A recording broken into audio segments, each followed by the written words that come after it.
પહોંચી ગયા દ્વારકા અને કરી નાખ્યા દ્વારકાધીશના દર્શન અને આવી ગયા ફરી પાછા ભીડમાં.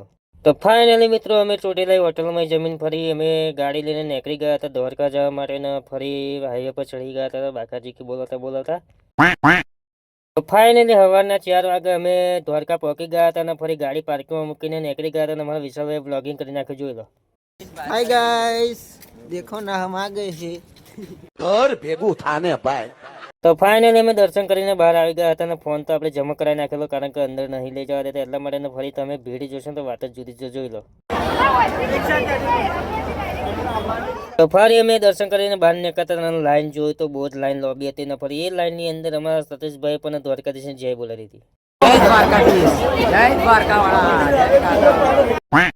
તો ફરી અમે થોડાક બહાર નીકળીને ફરી આપણે કરી નાખ્યા દ્વારકાધીશના ધજાના દર્શન અને ફરી દર્શન કરીને અમે આવી ગયા જે આપણે ટ્રેન્ડિંગમાં જે જગ્યા ચાલે છે દ્વારકાધીશના આપણે ફોટા પાડીને મૂકીએ છે મંદિરના એ જગ્યા પર આવીને ફોટા પાડી નાખ્યા અને બહાર આવીને જોયું તો લાઈન તો છેક બહાર આવી ગઈ છે પાર્કિંગ સુધી. તો અમે પહોંચી ગયા ફરી મિત્રો હંગાત બધા નીકળી ગયા કારણ કે અમારા જવાનું હતું બેટ દ્વારકા એટલે બધા ભાઈબંધો આવી ગયા ફરી ફોટો પડાવીને અને ફરી ફાઇનલી આપણે આવી ગયા પાર્કિંગમાં અને પાર્કિંગમાં આવ્યા ફરી આપણે ગાડી હોતતા હતા અને ફરી ગાડી મળી ગઈ એટલે બેસી ગયા ગાડીમાં અને ફરી નીકળી ગયા બેટ દ્વારકા જવા માટે. બેટ દ્વારકાવાળો ભાગ આવશે તો ફોલો કરતા જજો.